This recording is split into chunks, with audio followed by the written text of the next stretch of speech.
광장에 안 가시고 예배드리러 오셨네요.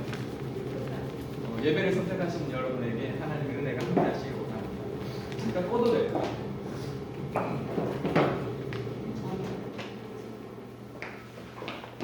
이쪽만 지금 막 뜨거워가지고요.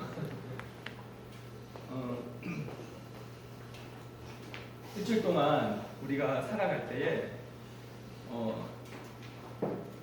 제가 늘 하는 인사말이죠. 이전에 말고요. 지난주도 말고 지난달도 아니고 작년도 아니고 이번 주 일주일 동안 살아오시면서 어떤 하나님을 만나셨습니까? 한번 그 하나님을 떠올려보는 시간 됐으면 좋겠습니다. 참 힘든 한 주간을 또 보냈어요. 저도 이렇게 쉬운 날이 없었던 것 같아요. 하루하루 정말 힘든 시간들을 보냈는데 하나님이 우리를 끌어가시는 방법 중에 하나가 뭐냐면, 여러분의 삶이 점점 안정된 삶으로 가고 있다면 한번 고민해 보셔야 돼요. 내 삶이 점점 안정되어져 가고 있다면 내가 하나님 편에 서 있나 아닌가를 한번 고민해 보셔야 돼요. 이상하죠? 오히려 내가 하나님 편에 서 있으면 안정될 것 같잖아요? 그런데 하나님이 우리를 부르시는 방법들은 오히려 반대더라고요. 내가 안정되어 있기를 원하는데 하나님은 나를 자꾸 불안정 속으로 집어넣으세요. 이번 주도 그런 시간들을 계속 보내는 거예요. 안정되고 싶은데, 가만히 머물러 있고 싶은데 하나님은 자꾸 저를 불안정으로, 안정되지 못한 방향으로 자꾸 저를 끌고 가시는 거예요. 그냥 시간이 살얼음판을 걷고 있는 느낌이었어요. 운전을 하고 이제 회사에서 이렇게 집으로 오는 길에 저는 운전하면서 이제 기도 많이 하거든요. 기도하면서 오는데 제 안에 이제 막 불안감들이, 두려움들이 막 생겼어요. 왜냐하면 자꾸 불안정한 상황으로 하나님이 저를 몰아가시니까. 그래서 제가 하나님 앞에 넋두리를 했어요. 하나님, 저를 왜 이렇게 자꾸 이렇게 불안정하게 끌고 가십니까? 제가 지금 살얼음판을 걷고 있는 것 같아요. 제가 강 한가운데 있는데 제가 서 있는 곳이 살얼음판 같고, 제가 어딘가를 잘못 디디면 빠져서 헤어나오지 못할 것 같아요. 그런 상황 가운데 제가 놓여 있는 것 같습니다라고 기도를 드렸어요. 그때 하나님께서 제 마음속에 이렇게 말씀하십니다. 네가 살얼음판을 걷고 있기 때문에 내가 너에게서 눈을 떼지 않는다. 그 순간 눈물이 확 쏟아졌어요. 하나님은 우리를 안정으로 끌고 가지 않으세요. 하나님은 우리를 불안정으로 끌고 가시는 이유가 있어요. 아브라함이라는 사람이 굉장히 안정된 삶을 살고 있었어요. 어느 날 하나님이 그를 부르세요. 그리고 세 가지를 그에게 명령하세요. 본토, 친척, 아비의 집을 떠나라. 고대 근동에서 본토, 친척, 아비의 집은 그가 가진 모든 삶이에요. 그걸 떠난다는 건 있을 수 없는 일이에요. 근데 하나님은 본토, 친척, 아비의 집을 떠나라고 명령하십니다. 안정된 삶에서 불안정으로 나오라는 거였어요. 창세기를 자세히 읽어보시면 아브라함이 엄청나게 불순종하는 모습을 보여요. 처음에 본토만 떠나죠. 하나씩 순종해요. 본토만 떠났어요. 그 아버지 데라와 친척 롯을 데리고 나오죠. 하나님이 순종을 원하셨던 것은 세 가지였어요. 세 가지 다 순종하기를 원하셨는데 아브라함은 하나씩 순종해요. 그래서 아버지와 롯을 데리고 나와요. 불안하니까. 그러니까 하나님이 길 중간에 데라를 죽여버려요. 그러니까 이제 그리고 다시 하나님께서 본토 친척 아비의 집을 떠나라고 다시 부르세요. 근데 이번에도 롯을 데리고 나와요. 결국 어떻게 되죠? 그 롯과 헤어지게 만들죠. 그리고 하나님이 그 롯과 헤어지는 과정을 통해서 하나님에 대해서 아브라함이 하나님에 대해서 알게 되는 그런 연단의 과정들을 거치게 돼요. 나중에 기회가 있으면 이 부분에 대해서 자세히 한번 나누고 싶은데요. 하나님은 우리를 불안정한 곳으로 계속 끌고 가세요. 그렇게 끌고 가셔서 하나님이 하시고자 하시는 목적이 뭐냐면 다른 것을 의지하지 않고 우리가 하나님만 의지하기를 원하십니다. 자기가 의지하고 있던 모든 것을 다 끊어버림으로써 하나님만 바라보게 만드는 거예요. 제가 이번 주에 그 시간들을 겪으면서 하나님을 더 의지하게 됐던 거예요. 정말 그 기도의 응답에 대해서 몇 달 동안 기도해 왔던 응답을 하나님은 정말 그 마감 시간 20분을 남겨놓고 들어주시대요. 하나님은 그 삶을 이끌어 가실 때에 그 과정 속에서 하나님을 의지하게 만들더라고요. 아니 좀 다른 사람들도 내가 붙들고 싶은 사람들도 있고 내가 의지하고 싶은 사람들이 있는데 그 모든 상황들을 다 끊어버리시고 제가 붙들 수 있는 모든 것들을 다 차단해버리시더라고요. 그리고 하나님만 의지하게 만드죠. 그게 하나님의 방법이시죠. 오늘 우리가 이걸 나눌 말씀에도 하나님께서는 또 그러한 방법들을 사용하십니다. 같이 한번 읽어볼까요? 사무엘하 6장 16절에서 23절 말씀을 같이 교독하겠습니다. 제가 먼저 읽고요. 여러분 읽고 마지막은 같이 읽겠습니다. 여호와의 괴가 다윗 성으로 들어올 때에 사울의 딸 미갈이 창으로 내려다보다가 다윗 왕이 여호와 앞에서 뛰놀며 춤추는 것을 보고 심중에 그를 업신여기니라. 여호와의 괴를 보며 친 장막 가운데 그 주의 자리에 그것을 쓰매 다윗이 번제와 화목제를 여호와 앞에 드리니라. 다윗이 번제와 화목제를 드리기를 마치고 만군의 여호와의 이름으로 백성에게 축복하고 모든 백성도 이스라엘 그에게 연례를 막론하고 떡 한 개와 고기와 떡과 포도도 떡 한 덩이씩 나누어 주매 모든 백성이 각기 집으로 돌아가니라. 다윗이 자기의 가족에게 축복하러 돌아오매 사울의 딸 미갈이 나와서 다윗을 맞으며 이르되 이스라엘 왕이 오늘 어떻게 영화로우신지 방탕한 자가 염치 없이 자기의 몸을 드러내는 것처럼 오늘 그의 신복의 계집종의 눈 앞에서 몸을 드러내셨도다 하니 다윗이 미갈에게 이르되 이는 여호와 앞에서 하신 것이라. 그가 아버지가 그의 성질을 보시고 나를 택하사 나를 여호와의 백성 이스라엘의 주권자로 삼으셨으니 내가 여호와 앞에서 힘입으리라. 내가 이보다 더 낮아져서 스스로 천하게 보일지라도 네가 말한 바 계집종에게는 내가 높임을 받으리라 한지라. 그러므로 사울의 딸 미갈이 죽는 날까지 그에게 자식이 없으리라. 아멘. 지난주에 이제 그 다윗이 드디어 다윗의 성으로 법궤를 가져오는 그런 거에 대해서 얘기를 나눴어요. 아비나답의 집에 있었던 법궤를 가져오는 과정에서 우사가 죽임을 당하고 오벳에돔의 집으로 갔다가 오벳에돔의 집에서 하나님이 복을 내리시는 것을 그 과정을 보면서 다윗이 이제는 가져와도 되겠구나라고 생각하고 하나님의 법도대로 법궤를 다윗의 성으로 이제 모셔옵니다. 드디어 이제 오늘 등장하는 다윗의 장막. 제가 이 모임을 하면서 이 공지사항을 올린 게 있었어요. 처음에.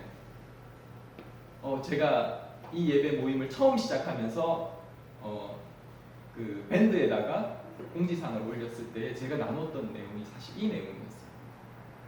다윗이 그렇게 예배 드렸던 것과 같은 다윗의 장막에서 예배를 드리자라는 마음으로 이 예배를 시작합니다. 7월 마지막 주에 시작했던 예배가 이제 이 주제를 이야기하기 위해서 여기까지 끌고 온 거예요. 다윗의 장막에 대해서 조금 이해를 해야 될 필요가 있어요. 오늘 이 본문을 읽다 보면 다윗이 하는 얘기들을 주목해 봐야 돼요. 다윗은 자기 자신을 계속 낮추고 있다라고 이야기를 해요. 옷이 막 벗겨지는데도 막 하나님이 법궤가 그 성에 들어오는 것 때문에 기뻐 날뛸 때 사람들이 막 비웃죠. 특히 그 사울의 딸 미갈이 자기 부인이 막 비웃어요. 그때 내가 하나님 앞에서 그렇게 한 거다. 내가 더 낮아지고 상관없다. 내가 더 천한 자가 되어도 상관없다. 나는 하나님 앞에서 그 일을 행했다라고 고백하면서 하나님 앞에 예배 드리는 거에 대해서 기뻐하며 그 표현을 하죠. 다윗은 여기뿐만 아니고요. 그 다윗의 장막을 쳐놓고요. 다윗의 장막 안에 법궤를 모셔드려요. 그리고 성가대를 조직해서 그 장막 안으로 집어넣어요.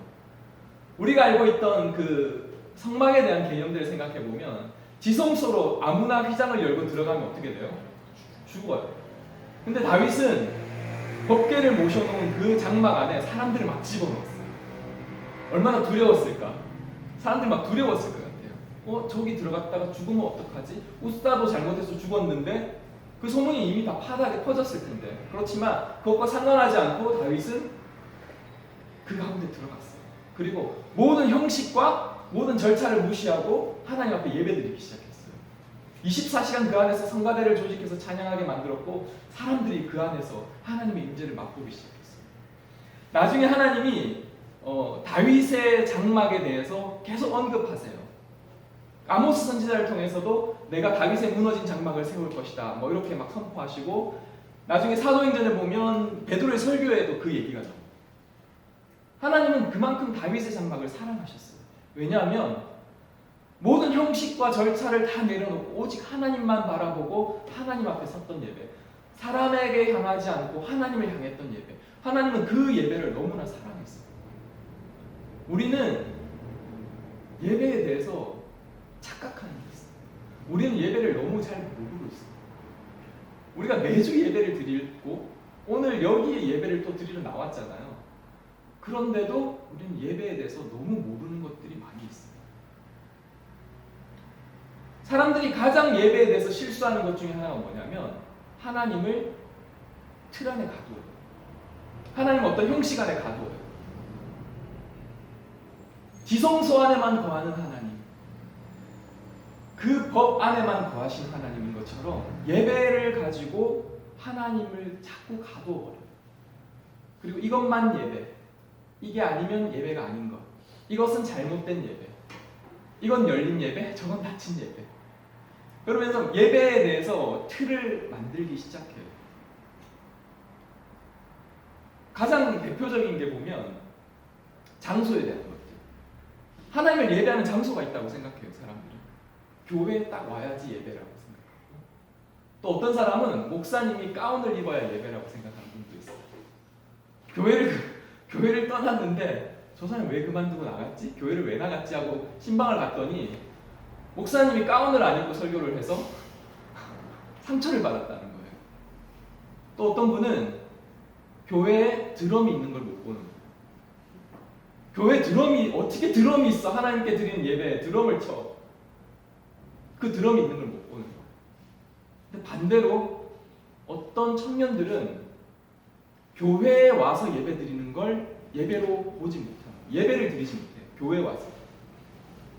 오히려 굉장히 자유로운 어떤 클럽이나 이런 분위기에서 자기들만의 어떤 찬양 문화를 가지고 예배 드리는 것들을 예배라고 생각하는 사람도 봤어요.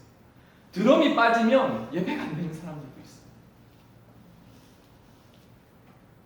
이 사람이 옳고 저 사람이 틀린 게 아니에요. 뭐가 문제냐면 하나님이 거기만 있을 거다라고 생각하는 거예요. 교회에 와야만 하나님께 예배 드리는 거라고 생각하고 아니면 자유로운 분위기 속에서만 하나님이 임한다고 생각하는 거예요. 많은 악기를 동원해야지만 예배가 되는 것 같고 악기가 없으면 예배가 안 되는 것 같고 또 거룩하게 차려입어야 예배일 것 같고 그렇지 않으면 예배가 아닐 것 같은 그런 착각 속에 빠져 있는 거예요. 그런데 하나님은 그 형식에 갇히는 분이 아니에요. 다윗의 장막에서 보여주셨던 하나님의 역사는 지성소를 완전히 벗어나서 사람들과 직접 대면하는 하나님의 임재를 보여주신 그런 예배였어요.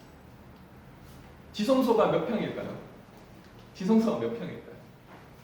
성경에 보면 지성소가 대충 계산을 해보면 한 1.3평 정도 돼요. 1.3평. 하나님을 어떻게 거기 가두냐고요. 하나님이 어떻게 거기에만 거하시냐고요. 말도 안 되는 거예요. 그런데 우리도 모르게 이 예배만 예배, 이렇게 해야만 바른 예배, 저건 잘못된 것이라고 하면서 예배에 대해서 틀을 자꾸 만들어가요. 그걸 깨트렸던 사람이 다윗이었어요. 다윗은 사람을 향하지 않고 하나님을 향하고 하나님께 드렸던 예배를 드리며 나갔던 사람. 예배의 본질을 알았던 사람이에요. 예배가 뭔지. 또 대표적인 우리의 예배에 대한 착각들 중에 있는 것이 뭐냐면 주일 대예배 신앙이 있어요. 주일 대예배 신앙. 주일 대예배를 반드시 지켜야 된다는 거. 되게 중요해요. 주일 대예배는 너무너무 중요해요. 제가 주일 대예배를 무시하는 게 아니에요. 그런데 주일 대예배만 드리면 모든 것이 다 해결됐다라고 생각하는 사람들이 있다는 거죠. 이 사람들의 특징이 뭐냐면 요즘은 운전면허 시험 칠 때 몇 점 받아야 통과되죠? 몇 점 받아야 필기 통과되죠? 자, 예를 들어서 70점이라고 칩시다. 운전면허 필기 시험을 70점 받은 사람이나 100점 받은 사람이나 결과가 어때요? 똑같죠. 결과가 똑같아요. 예수님을 정말 열심히 믿고 충성봉사해서 너무너무 사랑해서 저 아프리카 오지에 복음 들고 나가서 순교한 선교사나 주일 대예배만 간당간당 드리고 겨우겨우 구원받아서 천국 간 사람이나 죄송하지만 결과가 같아요. 아니었으면 좋겠죠. 교회에 흘러내려오는 전설에 보면 이런 얘기가 있어요. 뭐 개털 모자, 황금 모자 그런 거 없어요. 천국은 동일해요. 예수님이 포도원 비유를 통해서 그거에 대해서 정확하게 말씀하셨어요. 포도원의 시간표에 따르면 차별이 없다고 했어요. 그러면 여러분 어떤 걸 선택하시겠어요? 평생 주님을 따라다니다가 예수님하고 천국 가는 사람이 있고요. 십자가에 못 박혀서 죽기 5분 전에 예수님을 영접하고 천국 간 사람도 있어요. 둘 중에 선택할 수 있다면 뭘 선택하겠어요? 저의 롤모델은 우평강도였어요. 내 삶을 열심히 살다가 세상에서 내가 누리고 싶은 거 좀 누리다가 마지막에 예수님 영접해서 천국 가면 얼마나 좋아요. 그런데 그렇게 생각하는 사람들이 생각보다 많다는 거예요. 주일 대예배만 잘 드려서 내가 커트라인만 통과하자는 거예요. 11조만 잘 내서 커트라인 통과하자는 거예요. 그렇게 틀을 계속 잡아놔요. 자기만의 커트라인을 계속 잡아놔요. 이런 사람들의 굉장히 놀라운 기술 중에 하나가 뭔지 아세요? 하나님과의 거리를 정확하게 유지해요. 하나님이 다가오시면 정확하게 물러나고 하나님이 좀 물러나신다 싶으면 정확하게 다가가요. 그리고 그 간격을 항상 일정하게 유지해요. 왜? 커트라인을 통과해서 천국 가고 싶어서. 예배에 대해서 그렇게 선을 자꾸 그어놓기 시작해요. 그래서 주일 대예배를 그 커트라인을 잡는 거예요. 거기보다 조금 나은 사람은 어떤 사람은 오후 예배까지 나의 커트라인. 오후 예배까지는 들어야지 최소한 주일을 섬긴 거지. 그러면서 커트라인을 자꾸 만들어요. 예배에 대한 본질은 잊어버리고 하나님과의 거리 제기를 계속 잘 하고 있는 거예요.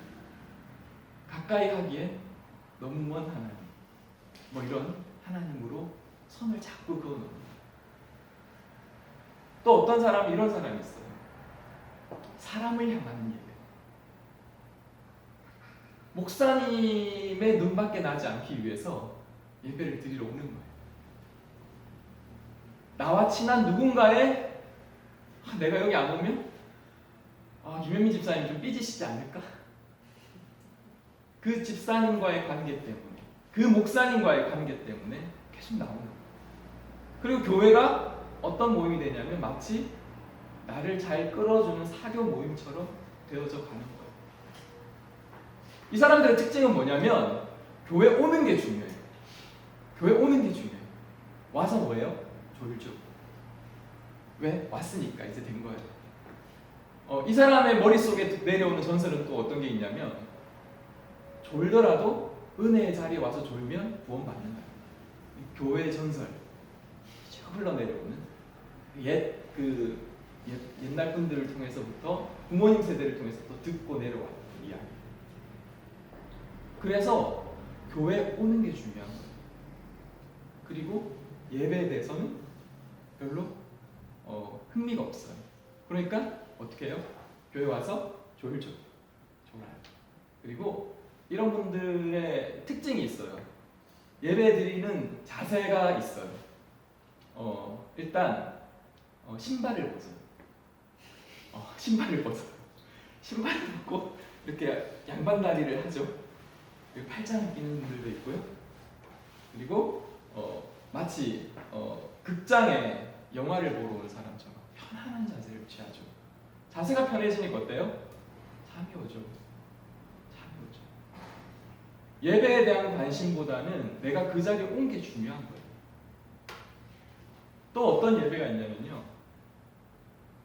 보통 이제 큰 교회들이 이런 예배를 많이 드리더라고요.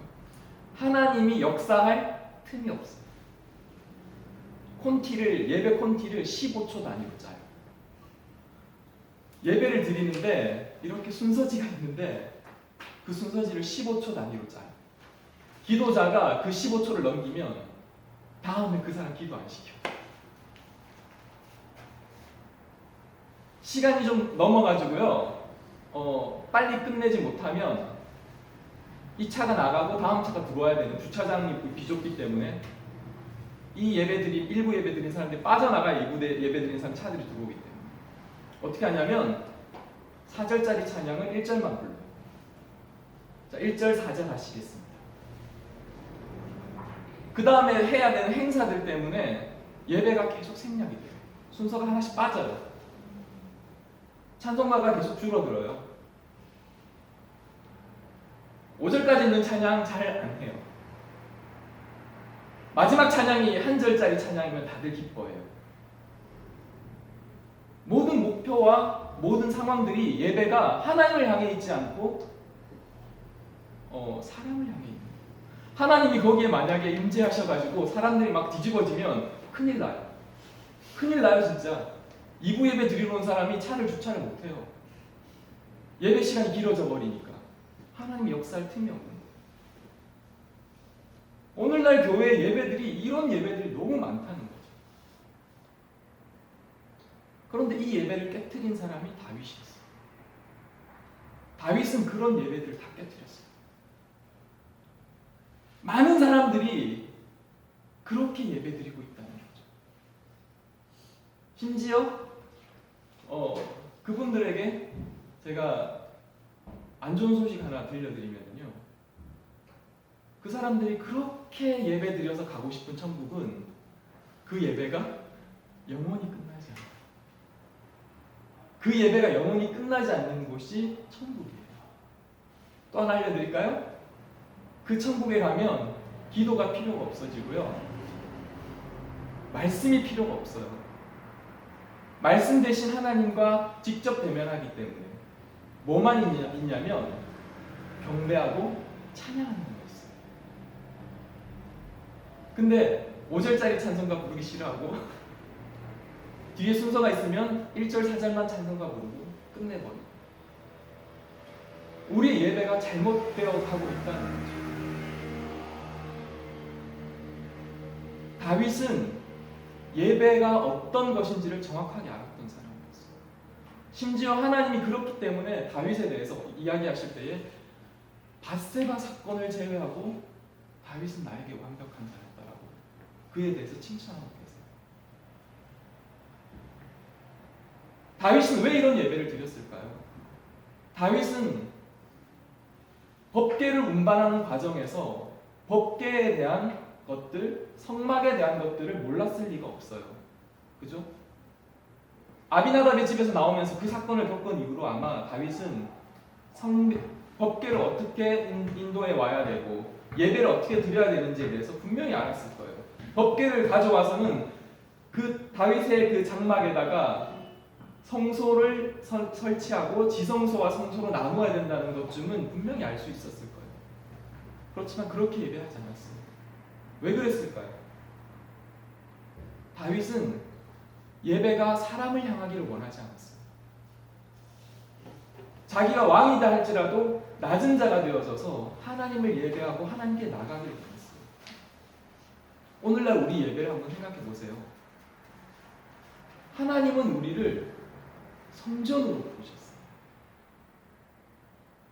신약 시대로 들어와서 예수님이 올라가신 이후에 보혜사 성령님을 우리에게 보내주시고 우리를 뭐라고 부르셨냐면 하나님이 거하실 거룩한 성전이라고 우리를 부르셨어요. 우리가 우리의 몸이 이제 성전이 돼요. 이 건물이 성전이 아니고요. 우리 막 그 성전 건축한다고 막 헌금하고 하는데 건물이 성전이 아니에요. 구약의 그 성전을 우리의 몸 속에, 우리의 영혼 속에 집어넣기 위해 예수님 오신 거예요. 건물은 성전이 아니라고. 교회는 성전이 아니라고. 성전은 우리예요. 우리가 성전이에요. 하나님이 거하실 성전. 그렇기 때문에 예배가 어디서 이루어지는 줄 아세요? 예배가 어디서 이루어질까요? 우리가 성전이면 예배가 우리 안에서 이루어집니다. 언제? 우리의 삶 속에서. 내 몸이 성전이기 때문에 내 몸이 하나님이 거하신 임재하시는 지성소이기 때문에 이제 내 삶이 예배가 되어야 돼요. 모든 형식과 틀을 다 깨어버리고 내 삶 속에서 예배를 드려야 돼요. 내가 길을 걸어가다가도 하나님의 임재를 경험했다면 그것이 예배하는 곳이에요. 내가 집에서 청소를 하다가 하나님의 느껴지기 시작했다면 내가 청소하면서 찬양하는데 저는 아침에 이렇게 양치하면서 찬양 부를 때도 있어요. 그때도 감동이 오면 그때가 예배하는 거예요. 그때가 하나님을 예배하는 시간이에요. 내 삶이 하나님을 예배하는 시간이 되는 거예요. 내가 선을 그어놓고 그동안 틀을 만들어서 하나님을 가두어 놓았던 그 모든 형식과 틀들이 이제는 다 무너져야 돼요. 그리고 내 삶 속에 예배가 일어나요. 그리고 내 안에 계신 하나님, 내 삶이, 내 몸이 지성소가 되어져서 하나님의 임재가 임할 때에 내가 그 순간 예배를 드리고 있는 거예요. 여러분의 예배가 그렇게 되기 원합니다. 주일 대예배가 아니고 11조가 문제가 아니고요. 주일 오후 예배, 형식을 갖춘 예배가 아니고 우리의 삶 속에서 그런 예배가 일어나요. 그렇다고 대예배가 중요하지 않은 게 아니에요. 오후 예배가 중요하지 않은 거 아니에요. 11조가 중요하지 않은 게 아니라고요. 본질을 봐요. 우리의 모든 형식들을 내려놓고 하나님을 만나기를 원합니다. 같이 찬양하고요. 같이 기도하고 다시 하나님 앞에 나가기를 원합니다.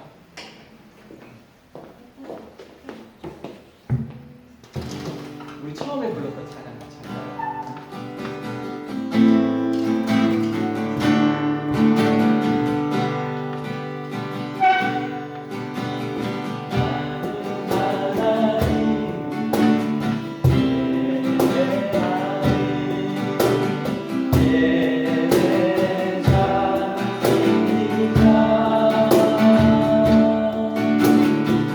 내가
그 사랑 위에 서리.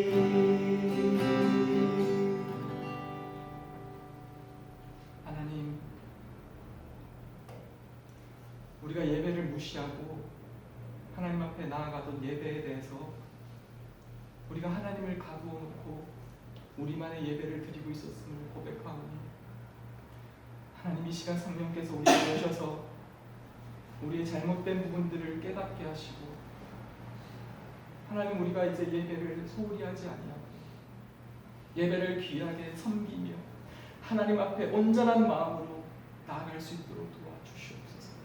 사람을 향하던 예배 내려놓고 하나님을 틀 안에 가두어 놓았던 모든 예배를 내려놓고 하나님 붙들고 이제 예배하기를 소원하오니 오늘 이곳에 모인 모든 신령들 마음 가운데 하나님 말씀하여 주시고, 우리의 마음이 이제 지성소가 되어져서 하나님 우리의 삶으로 하나님을 예배하고 하나님과 동행하는 삶을 살 수 있도록 우리를 붙잡아 주시옵소서. 이제 이후로의 우리의 삶이 늘 하나님과 동행하며 내가 이제 지성소로 하나님을 모신 자와답게 하나님 거룩과 순결의 옷을 입으려고 애쓰고 노력하는 삶을 살 수 있도록 우리를 붙잡아 주시옵소서. 내일 거룩한 주일 하나님 앞에 나옵니다.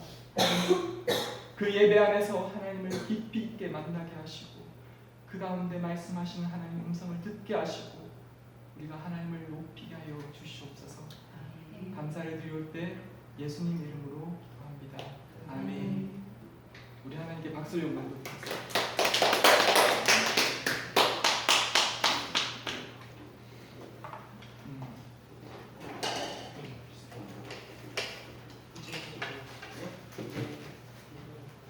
네, 예배 마쳤고요. 광고 하나만 드리겠습니다.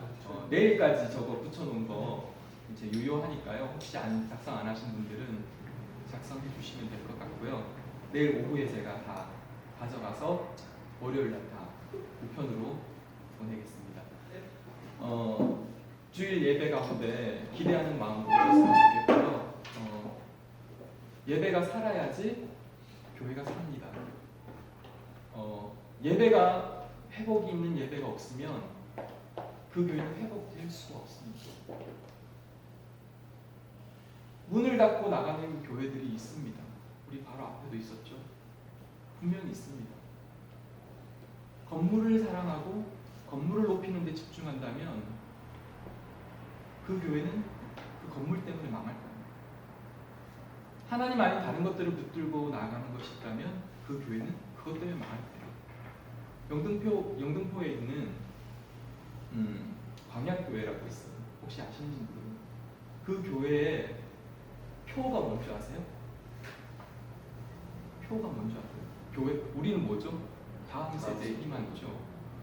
그 교회는요, 다 주고 망하자요. 다 주고 망하자. 그 표를 가지고 지금 수십 년을 오고 있는데 안 망하죠. 우리가 하나님 앞에 그런 중심을 드려야 돼요. 교회가 예배가 세워지지 않으면 우리 교회도 우리가 바라보는, 우리가 붙들고자 했던 그것 때문에 망하는 시간이 분명히 올 겁니다. 하나님께 우리가 예배를 붙들고 있다면 이 교회는 하나님이 그 예배자 한 사람 때문에 붙들어 주실 거예요. 예레미야를 통해서 하나님 선포하셨어요. 예루살렘 성내로 나가서 의인 한 사람 만나면 내가 그 한 사람 때문에 예루살렘을 멸망시키지 않겠다. 여러분 중에, 우리 중에 예배자 한 사람이 예배로 나와 본다면 하나님은 이 예배를 계속해서 끌어가실 겁니다. 그런 사명감을 가지고 나오세요. 하나님, 내가 그 예배자이길 원합니다. 하나님, 내가 그렇게 예배드리겠습니다라는 사명을 가지고 주일 예배 나오세요. 내일 주일 예배가 아마 정말 특별한 은혜가 있을 겁니다. 그것을 기대하세요. 그리고 그런 예배자들 다 되셨으면 좋겠습니다. 마치겠습니다. 수고하셨습니다.